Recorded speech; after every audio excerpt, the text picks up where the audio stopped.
사랑하고 존경하는 주소만교회 믿음의 동역자 여러분, 한 주간 은혜 중에 잘 지내셨죠? 네. 드디어 우리가 알고 있던 덥고 습한 여름이 드디어 이번 주엔 온 것 같습니다. 이번 한 주 비도 참 많이 왔습니다. 비도 무슨 그냥 쏟아졌죠. 쏟아 부으고 날씨 좋아지고, 그리고 이제 습기 높아지고 열대야 오고, 어제는 34도까지 올랐다고. 오늘도 엄청 덥대요. 예. 그런 한 주간 건강하게 잘 지냈었는지 모르겠습니다. 예. 그리고 이렇게 한창 더운 날에, 습한 날에 이렇게 예배의 자리로 또 교회로 오시니라 고생 많으셨습니다. 이 은혜의 자리로 오시니라 참 잘 오셨습니다. 요즘에 뉴스를 장식하고 있는 것 중에 하나가 월드컵입니다. 월드컵. 축구 전문가들은 분통을 터뜨립니다. 아니, 손흥민, 황희찬, 이강인, 김민재, 이런 엄청난 황금 세대 이런 선수들을 모아놓고 32강에도 못 올랐냐고. 정말 아무것도 못 해보고 허무하게 탈락했다고. 특별히 반드시 이겨야 했던 남아공전에서 후반전에서 지고 있는 상황 말입니다. 그때 수비수를, 그러니까 교체를 하는데 공격수를 넣은 게 아니라 수비수를 넣었대요. 그 결과 최약체 남아공에게 패배했고 32강전에 32강 진출에 실패했습니다. 축구 전문가들은 실패의 원인을 감독의 전략과 전술의 부재, 그리고 그의 오만한 태도 뿐만 아니라 감독 선임을 둘러싸고 한국축구협회에 가졌던 여러 가지 문제점들이 복합적으로 작용해서 32강에 오르지 못했다고 말하곤 합니다. 그렇죠? 그래서 지금도 뉴스 보면 뭐 청문회를 한다든지 뭐 수사를 한다든지 말이 많지 않습니까? 근데 말입니다. 축구는 축구일 뿐입니다. 이런 거는 잠깐 기분 나쁘면 이제 끝나는 거예요. 우리 32강 안 갔다고 우리 월급 줄어들지 않고 갑자기 아파지지 않잖아요. 그냥 에이 기분 나쁘다 하고 끝날 일인데, 만약 이런 태도나 모습이 나의 삶에, 우리의 삶에, 우리 교회 공동체에 있다면 어떨까요? 이거는 32강 실패의 문제가 아니라 우리 인생의 문제라면, 우리 공동체의 문제라면 더 큰 어려움과 더 큰 역경을 겪을 수밖에 없습니다. 맥주 감사주일은 한 해의 딱 중간 지점에 있습니다. 원래 볼이나 밀이 나던 시기가 바로 이때쯤이죠. 예, 그래서 볼이나 밀, 아마도 이 구약 성경은 볼이라기보다는 밀이었을 것 같은데, 이 밀의 첫 수수 시기에 하나님 앞에 드려지는 감사절기였죠. 근데 이게 이 교회, 우리 한국적 정황에서는 보리의 추수, 그리고 또 이 오늘날에 들어서는 이 딱 한 해의 중간 지점. 그래서 보통 이때, 이 여름 때 이렇게 휴가를 쓰잖아요. 그래서 이 휴가 기간에 맞물려서 있어요. 그래서 이때 이 중간 점검의 의미가 강하게 들어왔어요. 그래서 맥주 감사 주일은 한 해의 하프 타임과 같습니다. 하프 타임은요, 전반전과 후반전 사이에 있는 잠깐의 쉬는 시간인데, 이때 감독들은 쉬게 하는 게 아니에요. 전반전을 그 짧은 시간에 평가하고, 잘했던 점은 잘했고 못했던 점은 이렇게 개선해야 된다는 후반전의 전략을 짜는 시간입니다. 선수들은 호흡을 고르면서 자신의 컨디션과 자신이 잘했던 점과 부족했던 점을 파악하면서 내가 어떻게 더 경기에 임해야겠다라는 것을 숨 고르는 시간이 바로 하프 타임인 것입니다.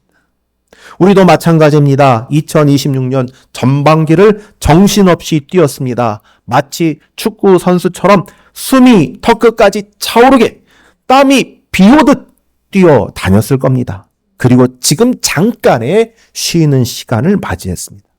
그게 바로 맥주 감사 주일인 것입니다. 그래서 우리는 이 시간에 우리의 전반전을 점검하고 다가올 후반전을 준비해야 합니다. 네. 여러분, 그렇게 해야 되는 이유는 전반전 그거를 이렇게 분석하고 해야 되는 이유는요, 그 자체가 아니라 후반전에 승리하기 위해서, 다가올 후반전을 이기기 위해서 그렇게 준비하는 것이죠.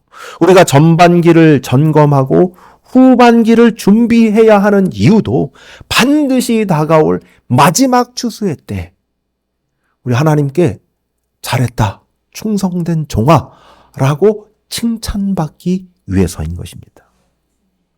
오늘 잠언의 지혜자는 아주 작은 개미 한 마리를 우리 앞에다 딱 내세웁니다. 감독도 지시하는 자도 없이 개미는 여름 내 부지런히 양식을 예비하고 있습니다. 왜냐? 앞으로 다가올 겨울과 추수의 때를 잘 알고 있기 때문입니다. 바로 여기에 오늘 하나님이 주시는 지혜의 핵심이 있는데, 부지런히 성령을 위하여 심는 자가 마지막 추수의 때에 하나님 나라의 열매를 거둔다는 것입니다. 이것이 하프타임에 선 우리가 붙들어야 될 하나님의 말씀인 것입니다. 그러면 우리가 이렇게 하기 위해서 어떤 자세를, 어떤 태도를 가져야 할까요? 오늘 본문에 3가지의 자세를 살펴보고 싶은데, 첫 번째는 점검하는 자세요. 2번째는 기대하는 자세며, 3번째는 결단하는 자세입니다. 첫 번째를 보죠. 오늘 본문에 개미가 나옵니다. 7절 말씀처럼 개미는 두령이 없어요. 감독이 없어요. 통치자도 없어요. 개미는요, 그러면 우리가 보면 알겠지만 개미는 절대 안 쉬어요. 절대 안 쉬어요. 8절 말씀처럼요, 이런 여름이 되잖아요. 우리 이제 길 가다가 개미 보실 때 있는지 모르겠는데, 저도 길 가다가 보면은 개미들이 보여요. 이렇게 여기 이 출근하는 길에도 보면 개미들이 그렇게 많이 있어요. 그럼 얘네들은 안 쉬어요. 안 쉬어요. 그러면 우리 이때처럼 그냥 더 이게 땡볕일수록 얘네들은 더 안 쉬어요. 그러니까 막 이렇게 그냥 그 때를 이루어서 그렇게 열심히 뛰어가요. 그래서 부지런히 먹을 걸 나르고 있어요. 특별히 팔레스틴 지역에 있는 추수 개미들이라고 하는 이 작은 미물이라도 먹을 것이 없을 때를 대비해서 얘네들이 열심히 여름에, 그리고 비가 오기 전에 이 건기에 계속해서 먹을 거를 실어 나르는 거예요. 왜 그러느냐? 다가올 미래를 위해서 열심히 일을 하고 있는 겁니다. 성경에서 미래를 준비하는 자와 준비하지 못했던 자들이 종종 나오죠. 그 대표적이었던 사람들이 있다면 노아의 방주 때에 노아와 가족들, 그리고 다른 사람들이라고 할 수 있습니다. 하나님은 노아에게 세상을 심판하시겠다고 말씀하시면서 방주를 지으라고 해요.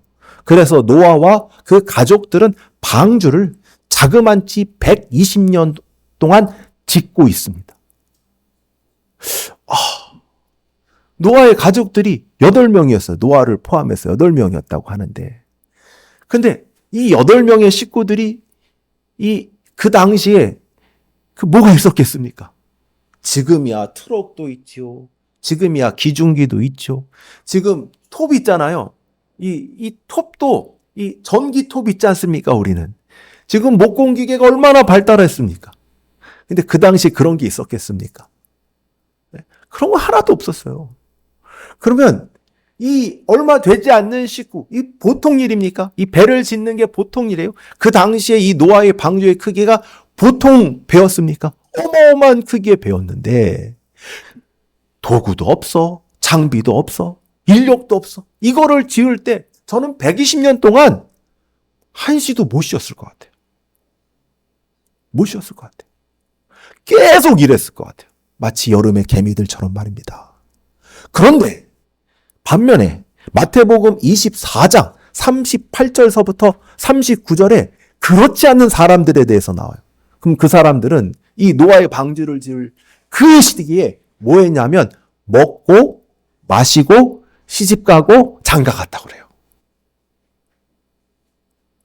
그들은 아무것도 하지 않았어요. 아무 일이 없는 것처럼 지냈어요. 그렇지만 하나님의 심판이 임하였습니다.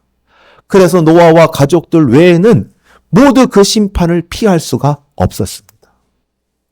사랑하고 존경하는 주서망교회 믿음의 동역자 여러분, 우리는 하프타임과 같은 맥주 감사주의를 맞이했습니다. 우리가 우리 스스로 한번 점검해 볼까요? 우리의 전반전 정말 열심히 뛰어 오셨을 겁니다. 제대로 쉴 틈도 없었을 겁니다. 또 상당히 잘했던 점들, 이건 내가 정말 잘했다. 성과들도 있었을 겁니다.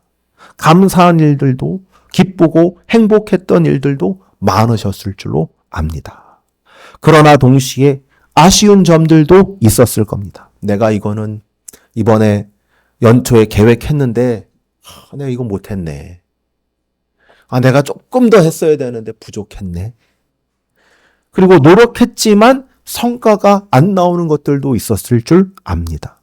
분명히 또한 제대로 노력하지도 않았고 제대로 싸워보지도 않았던 점들도 있었을 줄로 압니다.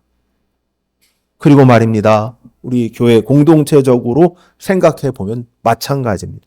기쁘고 감사했던 일들, 하나님께서 잘했다 칭찬받을 일도 많았다고 생각합니다.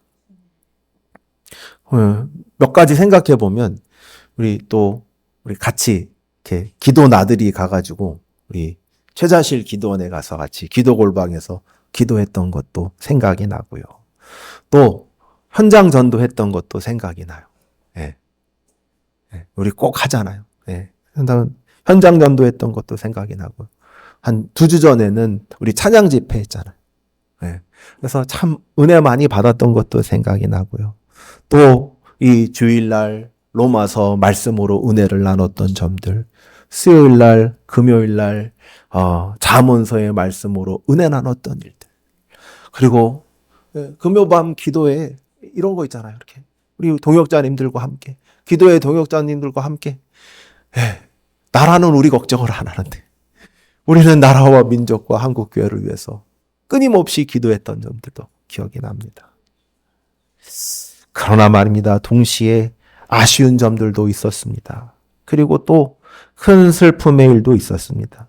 그것 때문에 교회는 지금도 역시 어려움 가운데 있습니다. 이런 거죠. 전도도 더 열심히 하고 서로 으쌰으쌰 하면서 막 서로 북돋아주고, 야, 우리 할 수 있어. 우리 해낼 수 있어. 라고 해도 참 교회가 부흥하기가 힘든 것이 이 시기인데, 오늘날 현실인데, 참 큰 슬픔으로 인해서 참 우리의 마음이 참 많이 가라앉았습니다. 참 많이 잠겼습니다. 잠겼어요.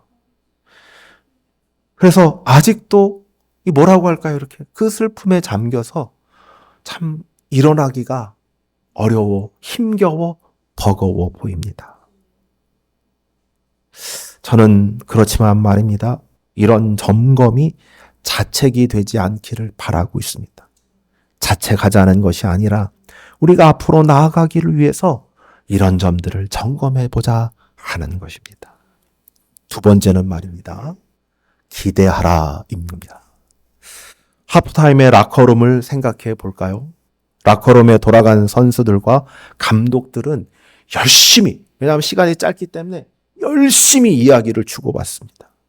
전반전을 평가하고 잘했던 점은 잘했다고 하고 못했던 점은 요건 요래서 못했다, 요렇게 해라 라고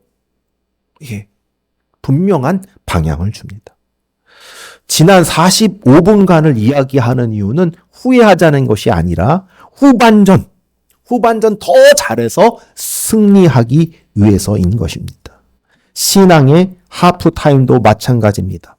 전반기를 돌아보면서 감사한 일과 아쉬운 일을 점검했다면 그 점검은 반드시 후반기를 향한 기대와 준비로 이어져야 합니다.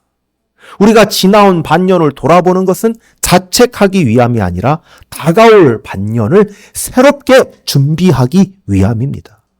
그렇다면 우리는 무엇을 바라보며 2026년도 후반전을 준비해야 할까요? 개미가 여름 내 부지런히 일한 것도 반드시 올 그때를 알았기 때문입니다. 성도들에게도 반드시 올 그때가 있습니다. 그때는 바로 마지막 추수할 때입니다. 갈라디아서 6장 7절에 이렇게 말씀하죠. 스스로 속이지 말라. 하나님은 업신여김을 받지 아니하시나니 사람이 무엇으로 심든지 그대로 거두리라. 그리고 8절은 그것을 둘로 나눕니다. 육체를 위하여 심는 자는 육체로부터 썩어질 것을 거두고 성령을 위하여 심는 자는 성령으로부터 영생을 거둔다. 여러분, 여기에는 심음과 거둠의 법칙이 있죠. 심지 않고 거두는 법은 없어요. 그리고 심은 것과 다른 것을 거두는 법도 없어요. 콩을 씹으면 우리는 콩을 넣습니다. 팥을 씹으면 우리는 팥을 넣습니다.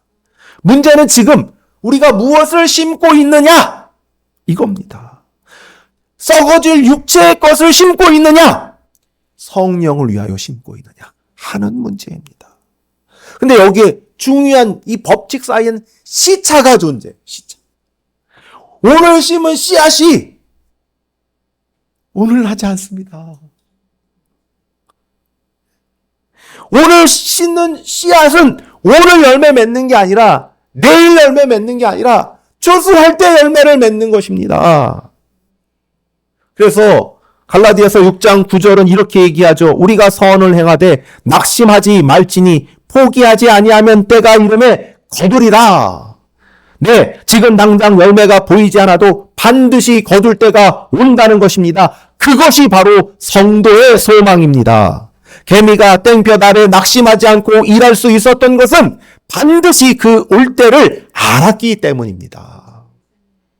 저는 먼저 2026년도 후반기를 바라보면서 맥주 감사주일에 가진 감사의 마음과 믿음의 고백이 제일 중요하다고 믿습니다. 점검하자, 기대하자. 여러분, 이걸 오해하셔서는 안 되는 게 자잘못을 따지자는 계산표를 만들자는 게 아니에요. 미래를 설계하는 청사진을 찍자는 것도 아니에요. 맥주 감사 주일에 갖는 마음은 지난 반년 동안 하나님이 지켜주신 은혜, 하나님이 보호하셨던 그 은혜, 하나님이 인도하셨던 그 은혜, 여기에 대한 감사인 것입니다. 하나님이 나하고 함께 하셨구나. 하나님이 때때마다 나를 지켜주셨구나. 하나님이 때때마다 내 기도에 응답하셨구나. 그러니 감사하다. 그러니 2026년도 후반기에도 나와 함께 하시고 나를 지켜주시고 나를 보호하시고 나의 기도에 응답하실 것이 분명하구나. 하나님을 기대하자는 겁니다. 하나님을 기대하자. 전반기에 함께 하셨던 하나님, 모든 것을 역전시킬 하나님, 사랑과 긍휼이 많으신 하나님, 전능하신 하나님을 기대하자는 것입니다. 그러니 그 하나님을 기대할수록 우리는 심을 것입니다. 여러분, 그 심겨진 곳에 싹이 나고 자라게 하고 마침내 열매를 맺게 하실 분이 우리 하나님이기 때문입니다. 우리가 눈물로 씨를 뿌리는 이유는 하나님께서 기쁨으로 거두게 하실 것을 믿기 때문인 것입니다. 우리가 이렇게 하나님을 기대한다면 우리는 무엇을 심어야 할까요? 그리고 이 심는데 가장 큰 방해가 되는 것이 무엇일까요? 다시 잠언 본문으로 돌아가기를 바랍니다. 6절과 9절. 6절과 9절에 보면 이 지혜의 말씀을 들어야 하는 사람을 명시합니다. 누구죠? 게으른 자. 게으른 자예요. 지혜자는 게으른 자에게 경고하는 것입니다. 9절서부터 11절. 내가 어느 때까지 누워있겠느냐? 내가 어느 때까지 잠이 깨어 일어나겠느냐? 좀 더 자자, 좀 더 졸자, 손으로 모으고 좀 더 누워있자 하면 내 빈궁이 강도같이 오며 내 곰핍이 군사같이 이르리라. 정말 무서운 경고입니다. 이것은 마치 충격요법과 같습니다. 여러분, 게으른 자는요, 웬만해서는 말을 안 들어요. 근데 이거를 오해하시는 분이, 아니 그래도 성경 말씀이 좀 잘 타이르고 잘 달래야지 왜 이렇게 세게 얘기한대? 라고 하신다면 그건 게으른 자를 잘 모르는 거예요. 우리가 놓치지 말아야 될 것은 이 말의 어투, 요게 아니라 이렇게 해서라도 게으른 자를 깨우고 싶어하는 지혜자의 마음인 것입니다. 여러분, 또한 게으름에 대해서요, 우리는 흔히 게으름에 대해서 아무것도 하지 않는 것, 빈둥거리는 것이라고 오해를 합니다. 그러나 성경이 말하는 게으름, 그리고 교회가 오래도록 이해해온 게으름은 그것보다 훨씬 깊습니다. 중세 교회로부터 내려온 신학에서는 게으름을 가르치는 단어를 아케디아라고 말하였습니다. 이 단어의 뜻이 무엇이냐면 돌보지 않음. 마땅히 마음 써야 할 것에 마음을 쓰지 않음. 그러니까 신학자들은 게으름을 단순히 나른한 상태, 빈둥거리는 상태가 아니라 마땅히 돌봐야 할 영적인 것을 소홀히 하는 마음의 병으로 보았던 것입니다. 그러니까 하나님이 주시는 좋은 것, 기도, 예배, 말씀, 섬김, 이 모든 것, 이거 마땅히 돌봐야 되잖아요. 근데 이게 짐스러워. 그게 귀찮아요. 그래서 하기 싫어요. 이게 게으름입니다. 이게 바로 게으름의 정체인 것입니다. 여러분, 게으름은 반드시 가만히 멈춰있는 모습으로 나타난 것이 아닐 수도 있습니다. 오히려 마땅히 해야 할 일에 도망쳐 엉뚱한 일에 분주히 매달리는 모습으로도 나타날 수 있습니다. 그러니까 바쁜, 이렇게 하는 게 많아. 근데 게으른 거예요. 정작 해야 하는 것, 하나님 앞에 감당해야 될 일을 제쳐놓고 다른 일에 바쁘게 몰두하는 것도 게으름입니다. 주소망교회 믿음의 동역자 여러분, 우리 자신을 돌아봅시다. 우리는 늘 바쁠 수 있습니다. 하루가 어떻게 지나가는지 모르게 분주합니다. 그런데 정작 그 분주함 속에서 하나님과 함께하는 시간, 말씀 앞에 앉는 시간, 무릎 꿇는 시간은 어떻습니까? 혹시 이러지 않아요? 좀 더 이따 가자. 원래 말씀 읽을 때 제일 힘들어요. 읽으려고 마음 먹을 때 이거 조금만 하기 싫은데 하는 마음이 항상 들어요. 왜 그런지 모르겠는데 항상 들어요. 이거 조금 이따 하면 안 될까? 이따가 밤에 자기 전에 하면 안 될까? 이런 마음. 성경은 그것을 게으름이다 라고 하는 것이죠. 우리가 돌봐야 될 것이 무엇일까요? 돌봐야 될 것, 우리가 결단해야 될 것, 우리가 세 번째로 바라볼 게 결단하라 이거든요. 결단하라. 세 번째로 봐야 될 게 무엇일까요? 우리가 2026년 후반전에 심어야 될 게 무엇일까요? 저는 말씀과 기도라고 믿습니다. 아까 살펴본 대로 육체를 위하여 심는 자는 육체로부터 썩어질 것을 거두어요. 그러나 성령을 위하여 심는 자는 성령으로부터 영생을 거두게 됩니다. 여러분, 우리가 자기 개발을 위해서 영어를 공부한다든지 자격증을 공부한다든지 이런 거 너무 좋아요. 그리고 헬스장에 가서 운동을 한다든지, 요즘에 운동 중에 가장 인기 있는 것은 달리기잖아요. 러닝이잖아요. 새벽에 일어나서 러닝을 한다든지 너무너무 좋습니다. 재테크를 연구해서 좋은 종목에 투자하고 좋은 저축 상품에 정말 하나하나 아껴가면서 저축을 하는 것도 좋아요. 그리고 가족들과 좋은 시간을 보내고 여행을 가는 것도 좋습니다. 성경은 이런 것들을 정죄하지 않아요. 그러나 이런 것이 게으름이 될 수 있어요. 우리가 우리의 영혼과 마음, 공동체와 이웃을 마땅히 돌보지 않고 이런 것에만 매달릴 때 그것이 아무리 세상에서 잘했다 칭찬하는 일이라도 영적인 게으름이 됩니다. 성도의 우선순위는 성령을 위하여 심는 것에 달려 있어야 합니다. 말씀을 읽고 기도의 무릎으로 나아가야 합니다. 하나님의 말씀이 아니고서 어떻게 지혜와 능력을 얻으며 분별력을 얻으며 하나님의 뜻을 구할 수 있단 말입니까? 우리가 말씀을 듣고 읽고 또 읽고 행해야 합니다. 우리가 말씀의 은혜를 받아야 합니다. 그것이 가장 우선하는 일입니다. 후반전에 하셔야 할 일이 있다면 성경을 읽고 묵상해야 됩니다. 설교 말씀을 잘 듣는 것입니다. 그러면 이때 뭘 해야 되냐면 여러분 여기에 부분에 있어서 목표를 세우셔야 돼요. 올해가 가기 전에 성경 일독을 하겠다. 그러면 요즘엔 AI가 잘해줘요. 일독을 하려면 하루에 몇 장씩 읽어야 돼? 이렇게 물어보세요. 그럼 얘가 딱 알려줘요. 나 이날 바쁘고 이날은 좀 한가한데 이런 스케줄 알려줘 보세요. 그러면 요 날은 몇 장 읽으세요? 요 날은 몇 장 읽으세요? 다 알려줘요. 다 스케줄을 잡아줘요. 예.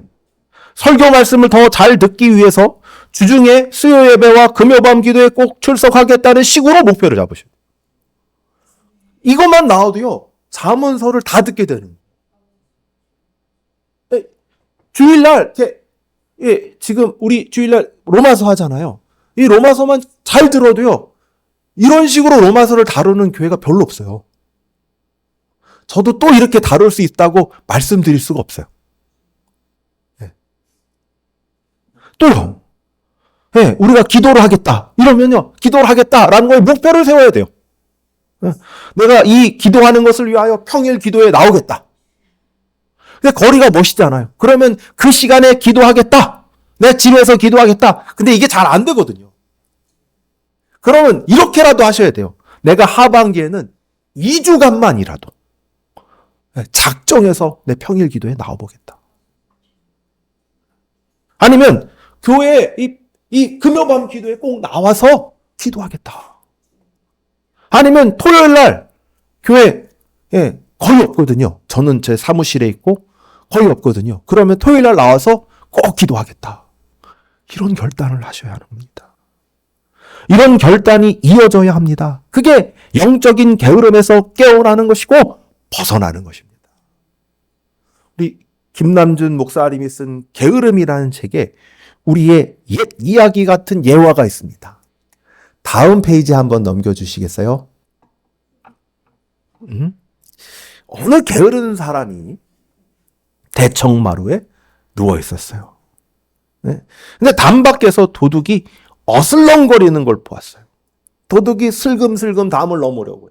그 사람이 이렇게 생각합니다. 저 녀석이 담을 넘으면 그때 일어나서 쫓아내야지. 그리고는 그대로 누워 있어요. 도둑이 담을 넘어 마당에 들어옵니다. 그는 또 생각했습니다. 대문 안까지 들어오면 그때 일어나서 쫓아내야지. 도둑이 성큼성큼 마당을 가로질러 옵니다. 마루까지 올라오면 그때 일어나야지. 도둑이 마루에 올라섰습니다. 방문을 열면 그때 일어서야지. 도둑이 방에 들어와 물건을 챙깁니다. 저 녀석이 물건을 들고 나가면 그때 정말 일어나야지. 도둑이 유유히 물건을 다 챙기고 방을 나가 마루를 지나 마당을 가로질러 담을 넘어 사라졌습니다. 그 사람은 끝내 누워있는 채로 이렇게 중얼거렸다고 합니다. 저 녀석이 다음에 오면 그때는 반드시 일어나서 쫓아내야지. 사랑하고 존경하는 주소만교회 믿음의 동역자 여러분, 우스운 이야기 같지만 이게 바로 게으름의 정체입니다. 게으름이 안 하겠다고 하는 적이 없어요. 게으름은 언제나 조금 있다가 하겠다. 다음에 하겠다. 그래서 오늘 본문도 뭐라고요? 좀 더 졸자, 좀 더 자자, 손을 모으고 좀 더 눕자. 그러는 사이에 도둑이 모든 것을 가지고 떠나고 빈궁이 강도같이 임하는 것이요. 우리가 다음에 기도해야지, 다음에 말씀 봐야지, 다음에 전도해야지 하는 미루는 사이에 하나님께서 우리에게 맡기신 이 귀한 후반전이 씨 뿌릴 수 있는 그 기회가 도둑처럼 지나가 버린 겁니다. 사랑하고 존경하는 주소망교회 믿음의 동역자 여러분, 말씀을 맺고자 합니다. 오늘 우리는 맥주감사주의를 2026년의 하프타임으로 살펴보았습니다. 우리가 가져야 될 태도는 개미에게서 배웠는데 점검하는 자세로 지난 반년을 정직하게 돌아보았고 기대하는 자세로 반드시 올 마지막 추수의 때를 바라보았으며 결단하는 자세로 게으름을 떨치고 지금 씨를 뿌리기로 결심했습니다. 그러니 부지런히 성령을 위하여 심는 자가 되어 주십시오. 그리고 마지막 때에 하나님께 잘했다 칭찬받는 귀한 주의 종들이 되어 주시옵소서. 우리가 이렇게 후반전을 열심히 달려나가시는 우리 모든 믿음의 식구들 되어지기를 축원합니다. 기도하겠습니다.